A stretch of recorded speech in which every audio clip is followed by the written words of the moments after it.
I watched the fight again.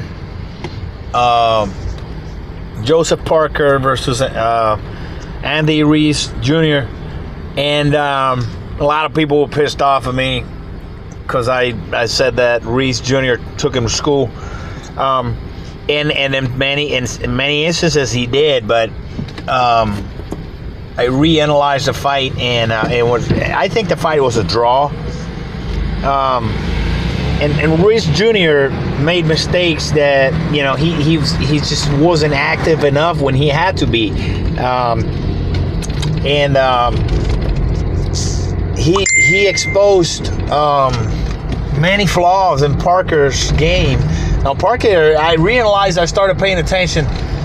He does have quick hands, and he's got, as far as his hands go, he's got a good repertoire, and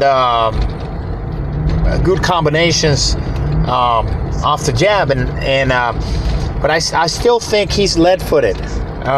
If you give him angles, he's he has problems adjusting. Now, mind you, Andy Ruiz was he was at 255 or something like that. Andy started fighting at 300 pounds. And heavyweight, but he's been fighting since he was a kid, and he's got really fast hands.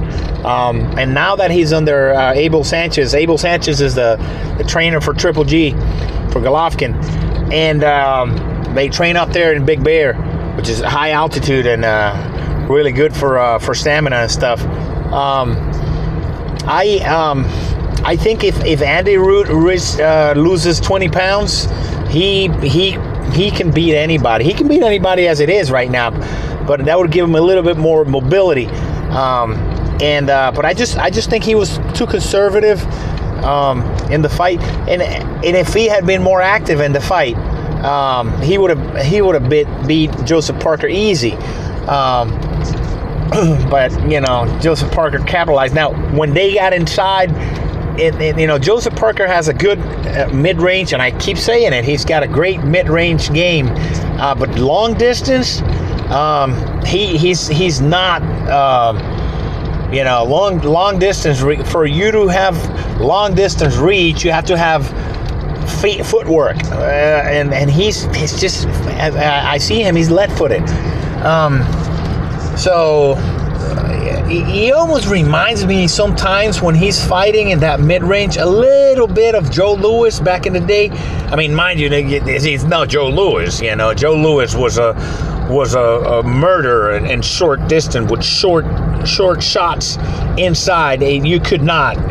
You got inside with Joe, and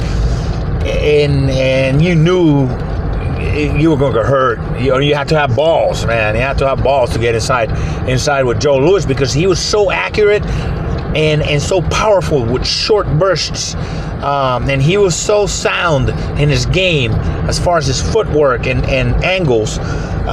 Joe Louis, Brown Bomber, I mean, forget it, But there were a couple times where Joseph Parker looked like a little bit like he had, like it was like seeing a couple of moments of Joe Louis.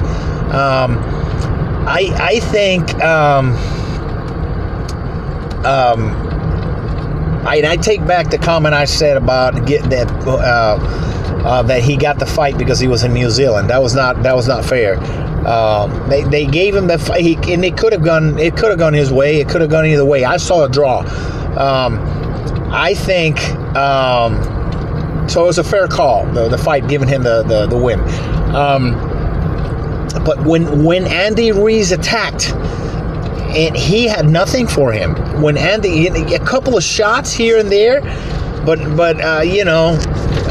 for the most part, Andy, when he got aggressive and he let his hands go, it was all him. It was all Andy. So that's something that Anthony Joshua can exploit. Coming into getting into a scrap with him at short distance, because Anthony Joshua has a better boxing repertoire as far as combining offense with defense. He parries when you know, with his hand, and with the same hand that he you know, he pushes the shot up, right there he clocks. So that's something that I did not see Parker do. Parker is more of a he tries to elude the shot instead of either block it or elude it and then, you know, and then time. He's a good timing boxer, but he doesn't have that skill that I've seen in Joshua when he goes and pushes up on the, you know, you punch him and you push up and there goes the shot. Your shot goes over his head and right there he's coming. Boom! So he bounces shots off his hand, and with that same leverage and that same hand, bam, he clocks you. That's something that Parker needs to be really careful, because then not only that, Joshua goes in and he uses a nasty ass fucking uppercut, short nasty uppercut. He laughs at people because it's like a game to him. He's like, I got you again. You know, he knocks people out with that shit. And he long range, he's brutal, you know. He's got long ass fucking jabs and rights. So, you know, and then he ducks under your shots, and he comes right. He doesn't wait. He doesn't catch and shoot, pair and shoot. He pairs and shoots at the same time. You know, so I think that skill is going to be critical, and that's actually what's going to hurt Joe Parker.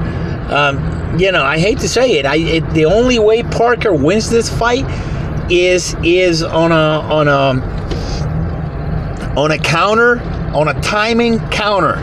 The only way he's going to hurt Joshua, it's going to be Joshua coming in with one of those shots that he throws and shortens it up, getting underneath that and clocking his own, or a catch and shoot. Now that's dangerous with Joshua. You got to have balls to do that with a big guy like Joshua who punches hard. Personally, I think Parker's using the Clear Reyes, which are puncher gloves. So that could be good. They need to look for the puncher's gloves and put them on Parker, because he's going to need every inch of power he can get. Don't get me wrong, he can punch, but he clocked Andy Ruiz with some nasty shots, and Andy took him. Now, mind you, Andy can take a motherfucking punch like an animal, and he knows how to shake it and how to move it and take it clean. Plus, he was really good. He was trained. Don't be fooled by Andy Ruiz Jr.'s physique. That fat boy will kick your ass and your brother's ass both in the same fucking round. He's a tough kid, man. I mean, I want to see Andy Ruiz Jr. be a champ. I think another 15 pounds, he'll be a murderer. He loses another 15 pounds. At 235, at 230, he's a murderer. I'll take about probably 25 pounds less, but at 230, he's a murderer. 225, 230, Andy Ruiz, forget it. That hand speed, and when he does that shit on the inside, and he scraps his guess, you think he's just gonna let go, and all of a sudden he pushes with his elbow, and then he rotates his like a whip, pa pa pa pa. You know, he's deadly. So if you don't believe me, ask Thor Hammer. So I think it's gonna be a good scrap. I don't see Joe Parker being able to take too many shots from Joshua. Yeah, I mean, it's Joshua by knockout. Unless, and here's a big, question mark. If Joe Parker can hold back his Maori warrior spirit, and stay composed and take